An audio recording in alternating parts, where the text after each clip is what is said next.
মা এবার অনেক কিছু পাঠিয়েছে দক্ষিণবঙ্গ থেকে। আমি মাটিটা আগে রেডি করে নেবো, গোবরের সারগুলো দিয়ে নিই। আজকে 2 রকম কিছু লাগাবো শিলিগুড়িতে। সে দাদারা এখন প্রতি মাসে বাড়ি যাবে, আর আমার মায়ের হবে সোনার সোহাগা, কিছু না কিছু পাঠাতেই থাকবে। তো সেই দাদার হাত ধরেই, সেই দাদার দিয়েই পাঠানো হয়েছে সেই বীজগুলো। কারণ আমি শিলিগুড়িতে খুঁজে পাইনি, আগের বছরও পাইনি, এবছরও পাইনি। তাই মাকে বলেছিলাম একটু পাঠালে ভালো হয়, কারণ সেইগুলোই কালকে রাতে ভিজিয়ে রেখেছিলাম, সেগুলোই আজকে বসাবো।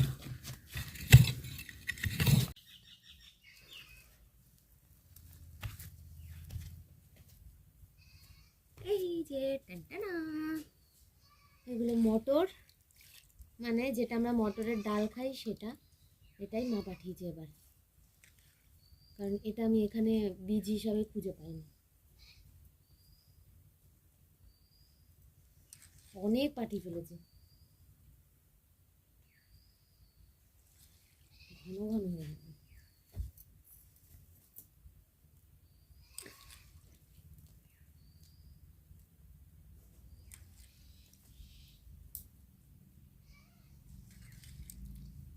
এত দিয়েছে যে পুরো এই এত যতটা আমি কুপিয়েছি ততটা পুরোটাই হয়ে যাবে, প্রচুর দিয়ে দিয়েছে।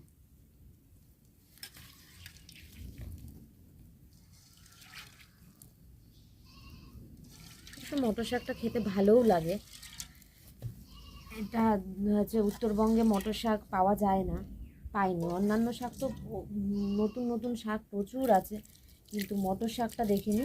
এখানে সবাই মটর শাকের জায়গায় মটরশুঁটি শাক খায়। এবার আমি মাটিগুলো দিয়ে সব চাপা দিয়ে দেবো। এটা আমি ভিজিয়ে রেখেছিলাম গতকাল রাতে, এবার এবারটা চাপা দেবো।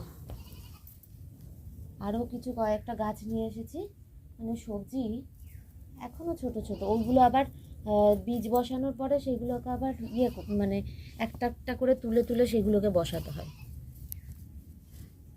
ওটা বেশি ভালোবাসি না বলে ওটা বেশি আনি।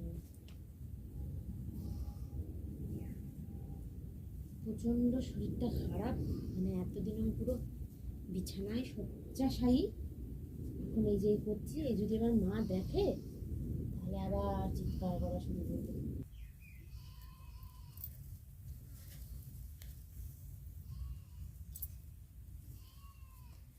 ভালোই লাগে আমার এই সব কাজ বাজ করতে, ভালোই লাগে, মিথ্যা বলে লাভ নেই। বরঞ্চ আমার গাছপালার সাথেই সময় কাটাতে বেশি ভালো লাগে। এখন তো কিছু করি না, আবার শুরু করব। ছেড়ে দিয়েছি গাছপালা লাগানো, বহুদিন হয়েছে।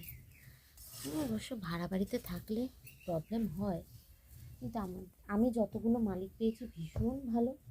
বরঞ্চ আমি এখানে এই বাড়িতে অনেক দিন আছি, সবজি চাষ করতাম না বলে অনেক বলতো যে পেছনে ফাঁকা পড়ে রয়েছে, কেন করো না, করতে তো পারো। সেটা হয়ে গেছে। মাশরুম হয়েছে, এটা কি মাশরুম জানি না।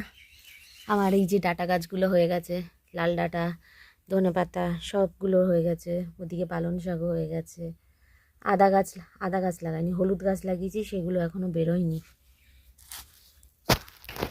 এই যে নিয়ে এসেছি রাই শাকগুলো, এগুলো বসাবো। এই যে এরকম করে বসাতে হয় রাই শাকগুলো,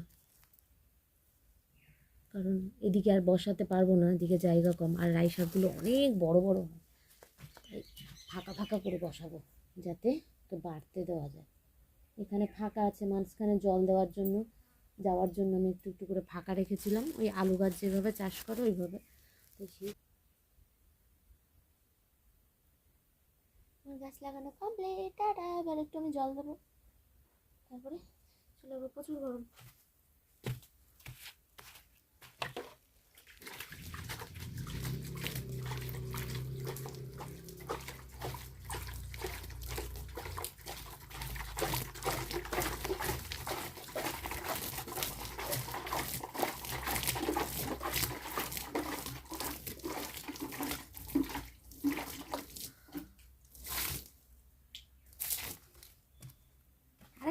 আর একটা জিনিস, এই যে উনুন বানিয়েছি, উনুন উনুন।